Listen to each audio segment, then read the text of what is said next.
Hello, and thank you for joining me today. I'm Hayley from Creative Photo Folk, and today I'll be showing you how to achieve a cool photography technique, ice painting.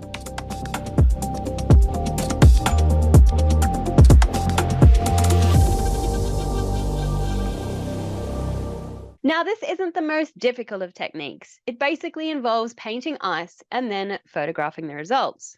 But if you're like me, you'll find it helpful to know the specifics of shooting. So first of all, raid your cupboards for a flat plastic container. This can be any size, but I liked having a bigger canvas to work with. Definitely don't use glass as it may explode once frozen.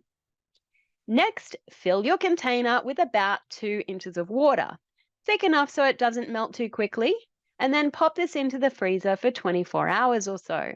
When you're ready, take this out of the freezer, and because plastic is easy to manipulate, the ice should pop right out. But if you do have trouble getting the ice out, just run some hot water around the edges of your container. I then place this inside a disposable foil baking tray to stop the paint from running everywhere. For the location, I used a table on my patio with a tarp underneath in case any paint ran off.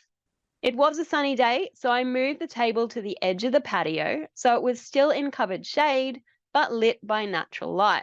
For the paint, I used 5 different colours of acrylic paint, primarily shades of blue, a gold, and black. You shouldn't need very much, but if I were to try again, I would use watercolour paint instead, but I didn't have any on hand. I also had a cup of water on hand to clean my brush between applications. So using just a cheap paintbrush, I painted my first colour all over as an experiment, and then I sprinkled on some salt. Now, salt helps the ice melt faster and creates little crevices in the ice. But to be honest, I didn't really like this, and so I'm thankful I only sprinkled it over half. Then I began to add other accents of colour with a smaller brush and started photographing using the settings of 1/200th of a second, f5.6 and ISO 400.